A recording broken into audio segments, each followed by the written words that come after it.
Gracias por seguir con nosotros en la fuerza de la verdad. En el día de hoy nosotros vimos una comunicación que se publicó en la prensa, una información, donde el principal representante del grupo Rainieri indicaba que los incentivos al turismo no eran realmente incentivos, sino leyes de competitividad.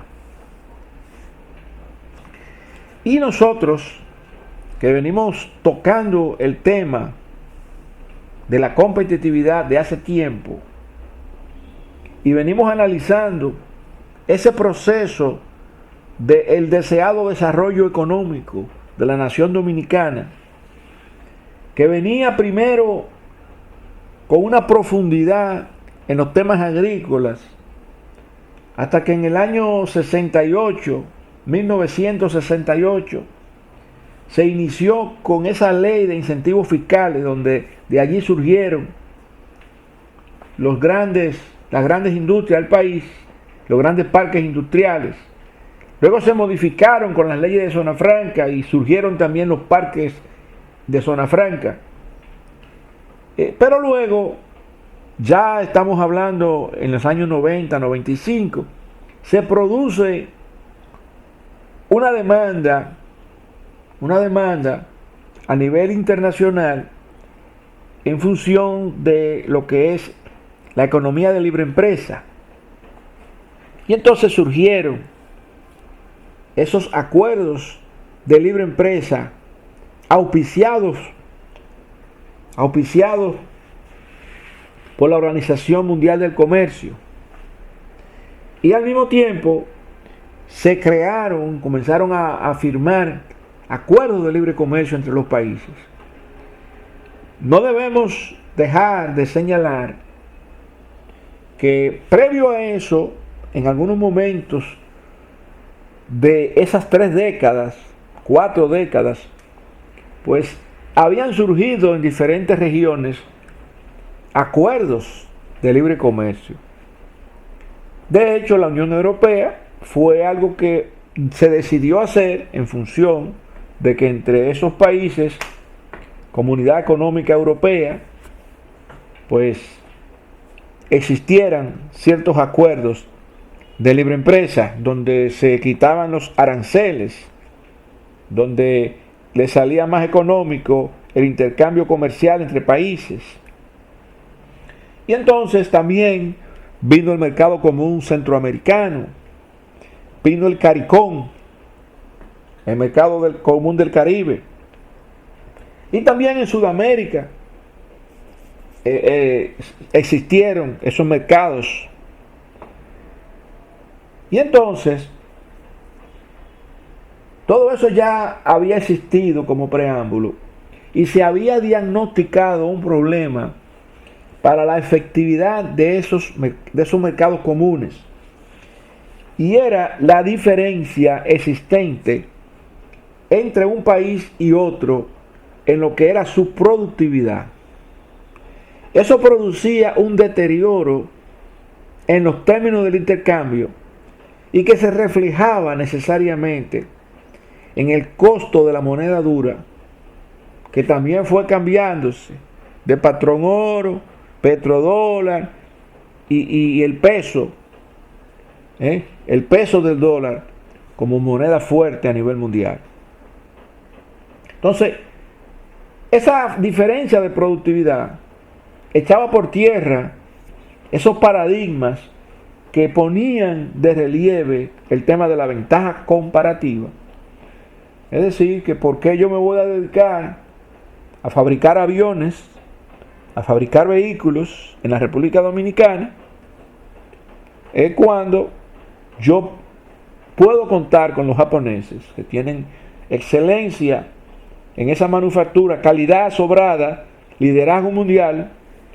¿Por qué mejor yo no me dedico a desarrollar, digamos que la agroindustria en algunos sectores específicos?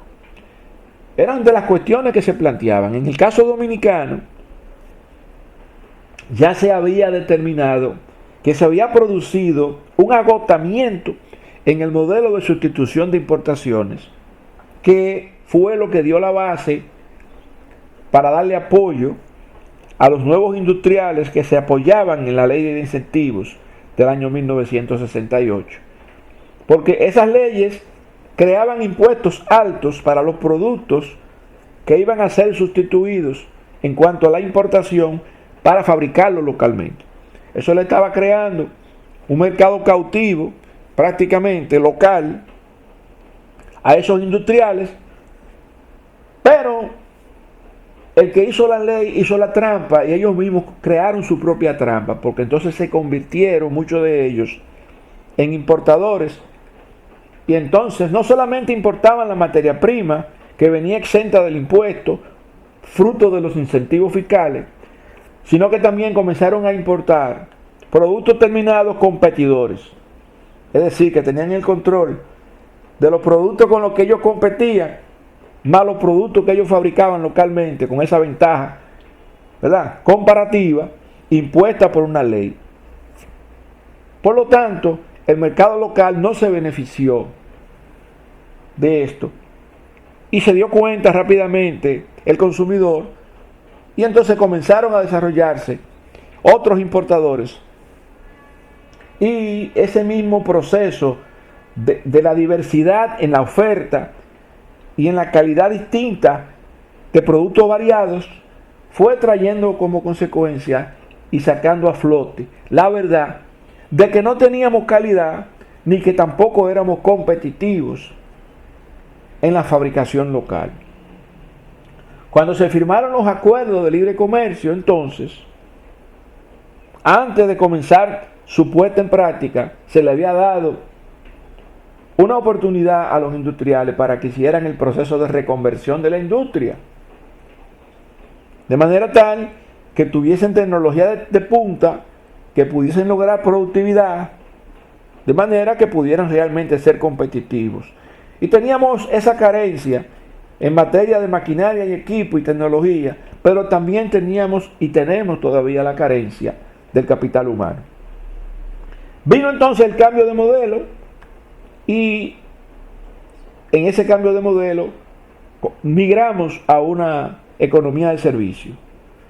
Aunque teníamos hoteles y todo esto, no fue hasta ese punto en que ya se estaba hablando de un incentivo al turismo. Y entonces el boom de los diferentes polos turísticos del país se comenzó a desarrollar. Y comenzaron a crecer las habitaciones hoteleras en todo el país, en los 4 puntos cardinales. Y evidentemente que esos incentivos ciertamente le daban competitividad. ¿Por qué? Porque no menos cierto es que si usted puede vender un paquete turístico a un precio, y Cuba, Puerto Rico, Jamaica, cualquier otro de los países sobre todo del Caribe y Centroamérica, puede ofrecer un paquete mejor y al mismo tiempo con más calidad, igual o mejor calor humano, entonces evidentemente que esa ventaja comparativa que tenemos nosotros por la misma naturaleza de estar ubicados como estamos en el mismo centro del mundo, pues entonces no se podría aprovechar. Es decir, que cuando hablamos de que no existe una ley de incentivos para el turismo, sino una ley de competitividad, se podría decir exactamente lo mismo para cualquiera de los sectores económicos donde se han establecido leyes.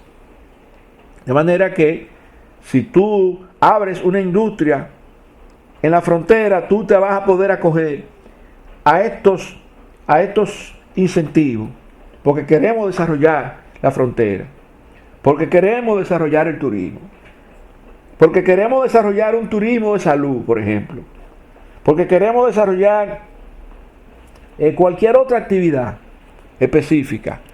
que se ve como una oportunidad de desarrollo, y entonces se crean ciertas leyes que permiten que la gente se atreva a invertir en eso porque va a tener un incentivo y una posible competitividad, porque sin ese incentivo, si usted inicia solo la tarea, por ejemplo, de producir películas, de repente usted no va a tener la posibilidad de venderla por el costo que usted va a tener.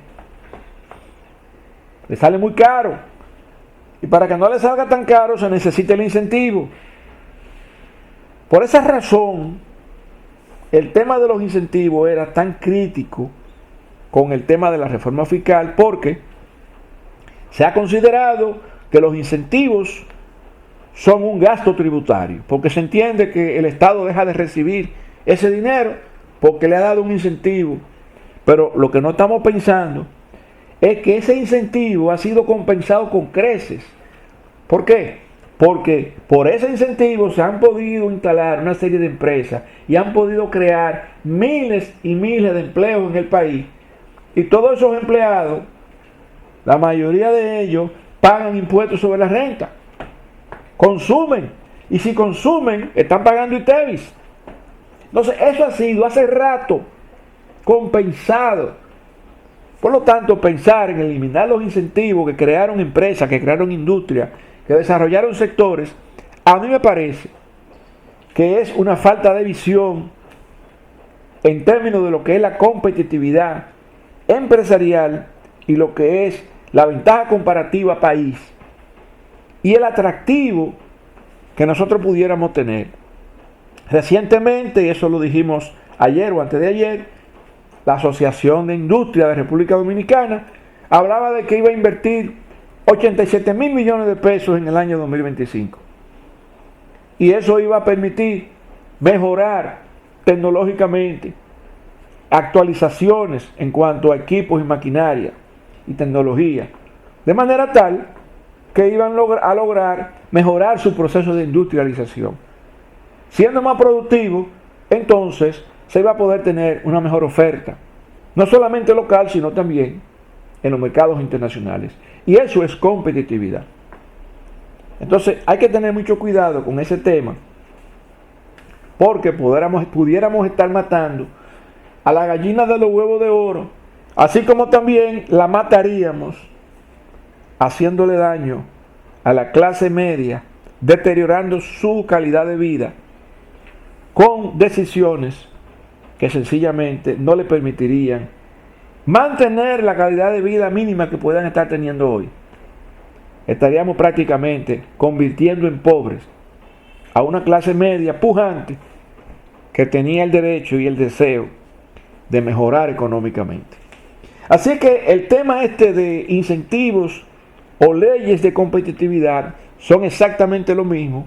Al final, todo se traduce en ese posicionamiento estratégico que logra darse cuando realmente se puede ofrecer calidad, precios, servicios y un paquete, en el caso turístico, que sea atractivo y superior a lo que ofrecen los demás, que podría desaparecer de un plumazo si no se puede contar con esos incentivos a la hora del none.